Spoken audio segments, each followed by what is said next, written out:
Hello, I'm Dean Kirk-Crisper, Principal Environmental Advisor in Safety Engineering and Standards Directorate at Highways England. We're the government company that plans, designs, builds, operates and maintains England's motorways and major A roads, known as the Strategic Road Network. Our priorities are safety, customers and delivery.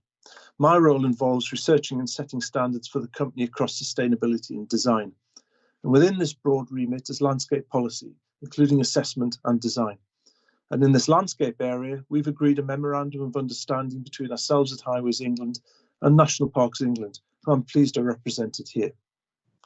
So welcome to our discussion, which will focus on how Highways England and National Parks have been working in collaboration to protect and enhance the environment we all enjoy when we visit a national park.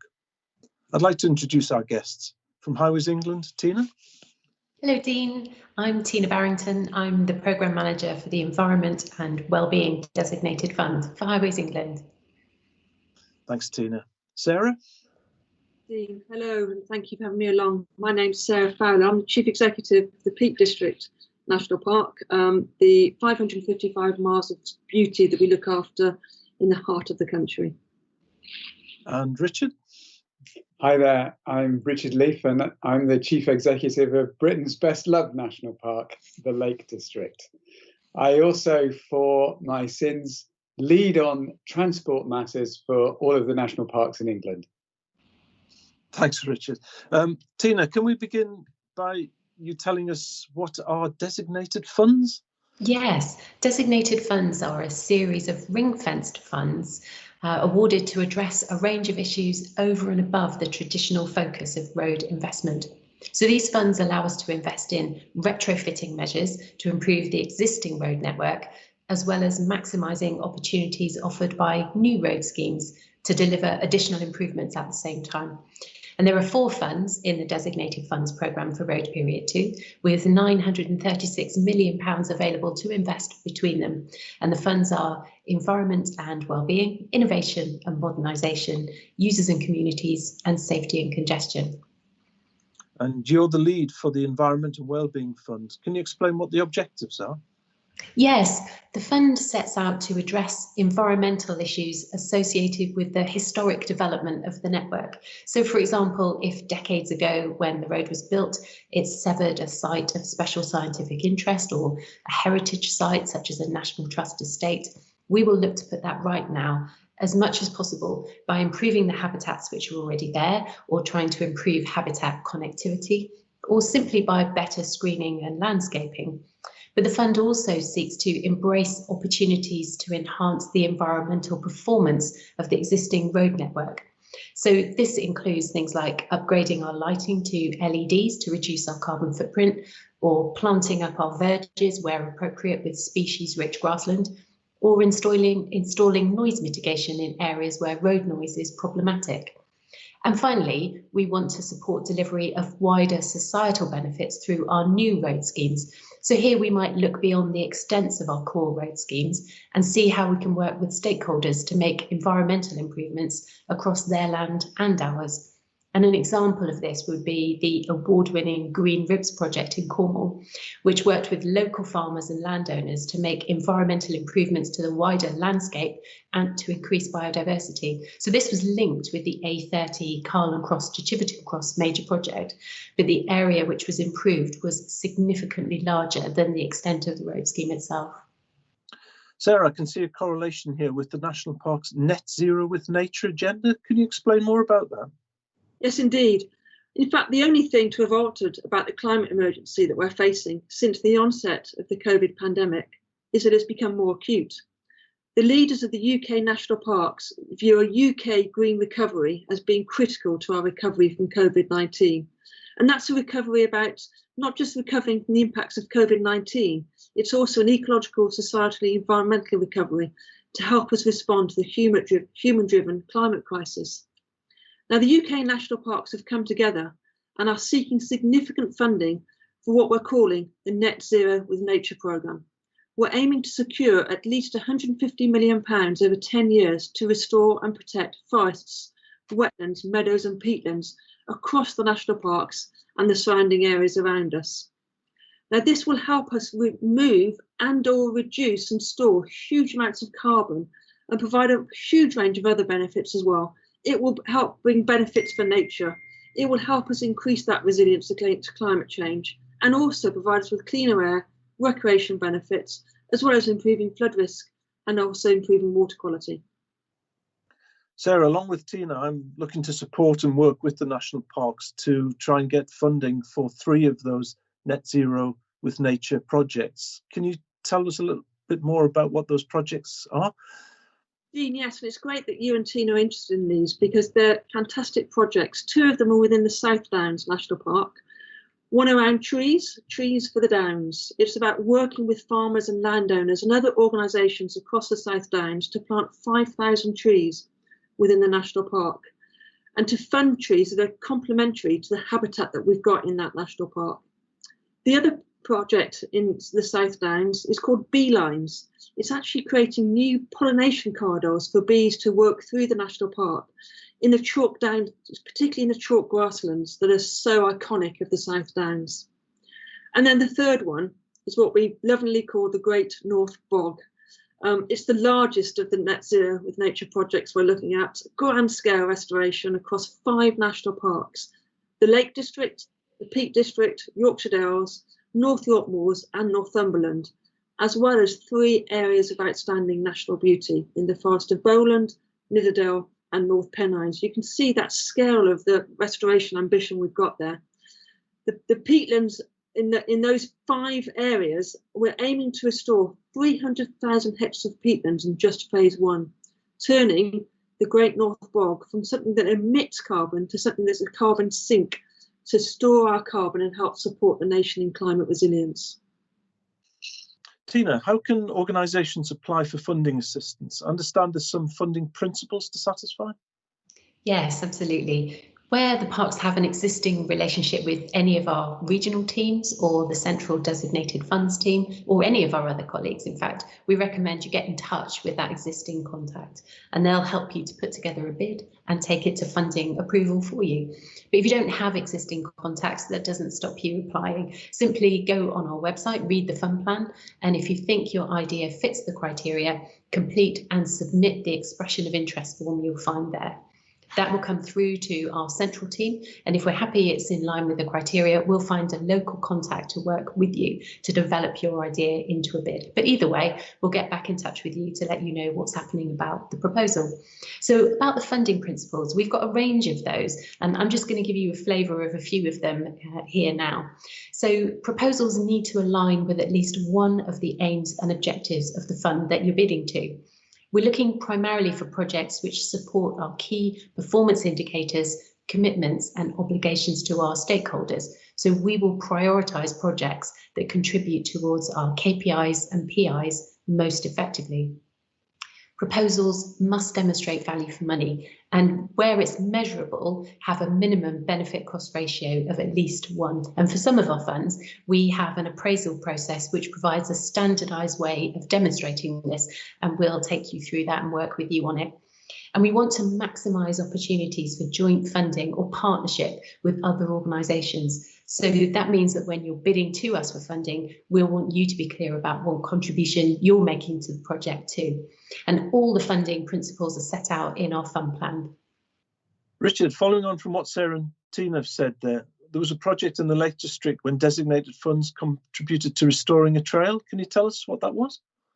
Yes, it's a trail called Keswick to Threlkeld in the Lake District, and it kind of perfectly illustrates what Tina was saying there about the importance of designated funds, because we simply wouldn't have been able to have restored this section of path without the help of Highways England and your designated fund. It is a fantastic path, but it was totally destroyed in Storm Desmond in 2015. It's an old railway line, and the bridges and 200 metres of the path were simply washed away in the storm. What we've been able to do with your assistance is renew it and upgrade it, if you like, for modern travel, so people can cycle along it and walk along it with much more ease than they could in the past. That's really important because it runs alongside the A66 trunk road, which prior to this didn't really have a safe way of navigating it without a car. So this has been a terrific project. Your 4 million has contributed to an £8 million project cost, with the remaining money coming from the European Union, our local enterprise project, and an amazing £120,000 from the local community. Economically, it's really worthwhile doing that reconnection of that trail, and it's worth over £2 million a year into our local economy. So we're very grateful for that, and it has helped also restore the landscape in that area, which is obviously of vital importance in a national park. Sarah, can I turn to you? Can you tell us more about your engagement and another part of the strategic road network, the A628?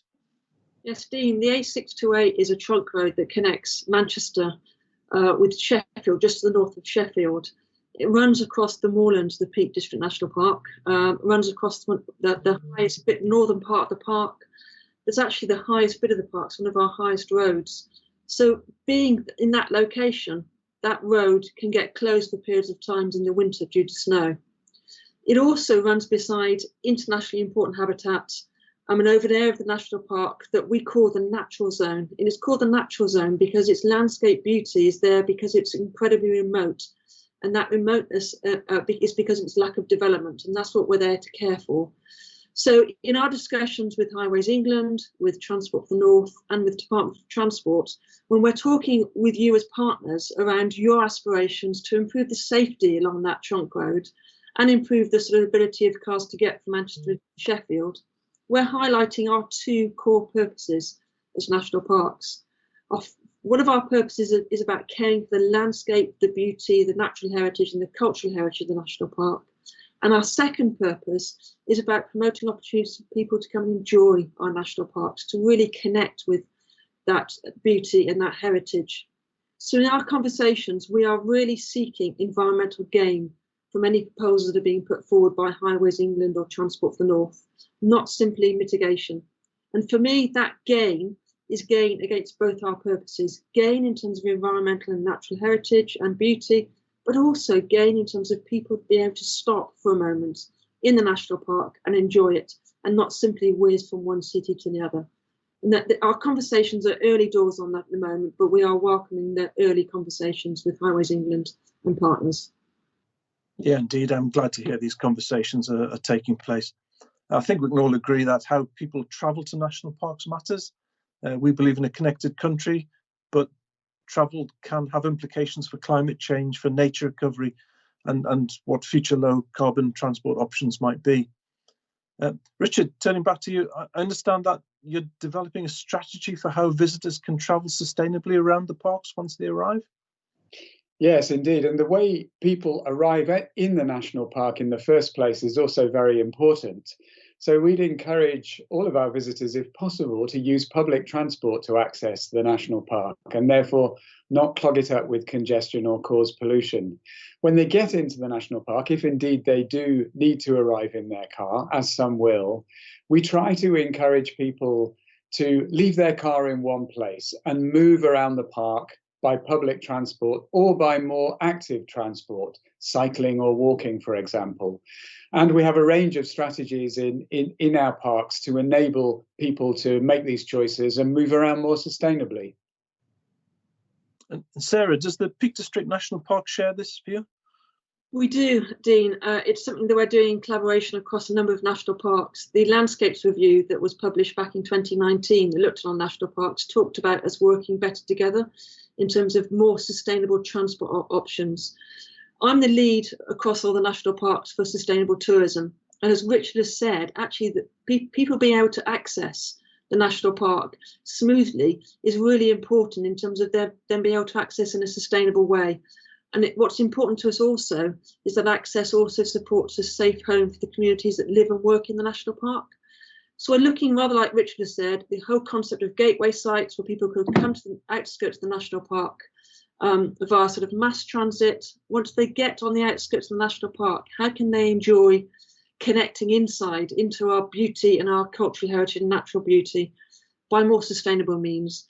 Because the number of cars we're experiencing at the moment is becoming to a stage of unsustainability. How can we connect our different modes of transport is the question we're asking ourselves. And we really look forward to working with yourselves on answering that question. Yeah, I think both our respective organisations wish to see people enjoying the benefits of the outdoor spaces. It's great that the current national restrictions are sort of easing gradually over the next few months. But however, that brings other challenges as people start travelling again. From a Highways England perspective, we want to just get over this message that really motorists should check their vehicles. Simple vehicle checks can help a much safer journey. Check your tyres, lights, fuel, water and oil. Every year our traffic officers deal with more than 85,000 breakdowns, and 40% of those are caused by vehicles running out of fuel, poor tyre maintenance, loss of power and engine trouble. Simple checks that could have prevented some of these breakdowns. And if you're going on a long journey, plan the time of day you travel, the route you take, and identify the opportunities to take a break. You can check with the Highways England website for the latest travel news, or for help for planning your route. You can call our customer contact centre for assistance. Details of both of these are going to be displayed at the end of our conversation. Sarah first, then Richard, I think. What words of advice would you give to visitors heading to the national parks when these restrictions ease? I think what we found throughout the COVID pandemic is a real awakening in the people of the nation of the value that our national parks and our great British countryside gives to them. So we are expecting an increased number of people coming to connect with our national parks and enjoy it. Our key message, I think, really is about planning ahead. Really understand where you're going and what you're going to do. Plan ahead to identify where you're going to park the car, how you're going to travel there, ideally not by taking the car, by other means of transport. And when you do arrive, if the place is too busy, it's too busy, and be flexible and go elsewhere. Richard, similar message from the Lake District? Yes, indeed. And as Sarah says, I think our national parks have never been more important to the nation than they are now. And we recognise that people will want to visit them this summer. And that is part of all of our healing and recovery from COVID. I would emphasise that planning ahead message. I would also suggest people try and visit a lesser known part of their national park. And also, and really importantly, please remember to take your litter home with you. Excellent, Richard, thank you. I'm just going to close soon. Tina, can I come back to you for your closing thoughts, please, from this conversation? Yes, thank you, Dean. So 2 things for me to add briefly. Firstly, as a resident of a national park, I'm fortunate enough to live on Dartmoor. I've definitely felt the benefit of living in a beautiful environment, especially during the lockdown restrictions. So thanks to all of you in the national parks for the work you do to protect these precious spaces for the benefit of all of us. And finally, I hope you found the information around designated funds useful. We look forward to receiving some exciting applications from you. It certainly sounds like there are some great opportunities for us to work together. I think we will be working together, Tina. Thank you. Richard, something from you to close? Yes, thanks very much, Tina and Dean. And we will do all we can to help you spend your designated funds budget improving the environment and transport experience of the national park, which is very close to mine and Sarah's hearts. And finally, I think also we expect to see a big transition to electric vehicles over the coming year. And I'm sure that's a project that we can work together on to make sure national parks remain good destinations to arrive at in your electric car, as well as working on things like signage and how we put that information into our sat-nav systems so people know how to get to these fantastic places in the first place. Okay, let's leave the final word to our first national park, Sarah. Thank you, Dean, much appreciated. Thank you for the invite. I think there's a common purpose that you in Highways England have with us in national parks, and that common purpose is connecting people. You connect people to people. We connect people to our fantastic landscape and countryside. And actually, by people being connected to our most extraordinary landscapes, they feel more resilient and can connect to each other. I look forward to working with yourselves at Highways England to look for solutions around sustainable transport so we can be beacons to help people move around this country in a way that's climate resilient and supports our nature's recovery. Thank you, Sarah. Yes, we believe in a connected country. I'd like to thank you for watching this, and we hope you found the conversation informative. I'd certainly like to thank Tina from Highways England and Richard and Sarah from National Parks England. Thank you all for your contributions today. Thank you. Further information can be found at the following websites displayed on your screen. Thank you very much, and goodbye from all of us. Thank Bye. you. Bye-bye.